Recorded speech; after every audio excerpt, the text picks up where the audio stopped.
financing options available.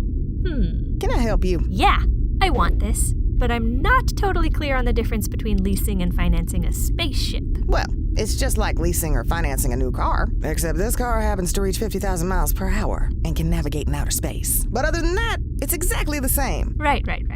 The problem is, I don't know the difference between leasing and financing a new car either. Well, it's not rocket science. Here, let me show you.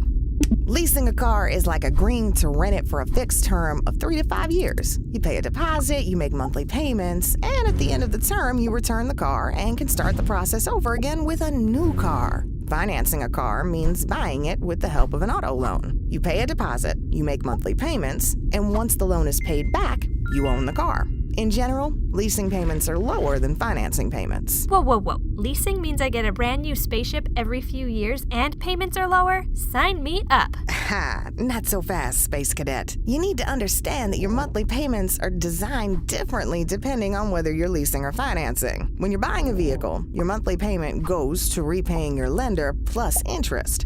Once the loan is paid back, your payments stop and you own the vehicle. Unlike leasing, where your leaser owns the car and you continue to pay monthly the entire time you're leasing. So, if I lease a vehicle, what exactly am I paying for if I don't get to own it? Good question. You're not paying for the entire car when you lease. You're paying for the value you use up during the time you're driving it. So, if you're leasing a vehicle that costs $21,000 new, and the leaser estimates that it'll be worth $10,000 at the end of your lease term, your payment will be calculated from that difference, plus some interest to sweeten the deal for the leaser. So that's how lease payments are always able to look so good. Right.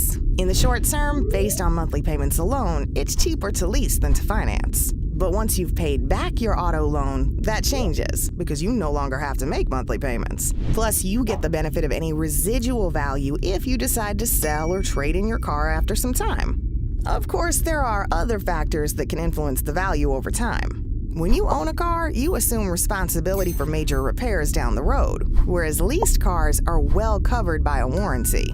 But leasing can come with all sorts of surcharges like mileage overages, excessive wear fees, and leased cars often have higher insurance rates too. It all comes down to what's important to you. Some people prefer to drive a new model every few years, even if that means limiting their mileage. Others prefer the freedom of ownership and being able to drive as much as they want and customize their vehicle however they want. What sounds good to you? Okay, I'm sold. For me, financing is definitely the way to go.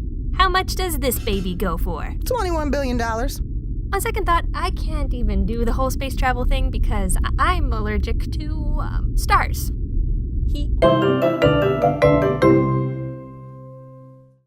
Okay, well, how much does this spacesuit go for? $25 million. Just the helmet. $6 million. This random tube thing. $1.5 million. Is there anything in here that's in my price range at all? We have freeze-dried ice cream in the gift shop. Sold!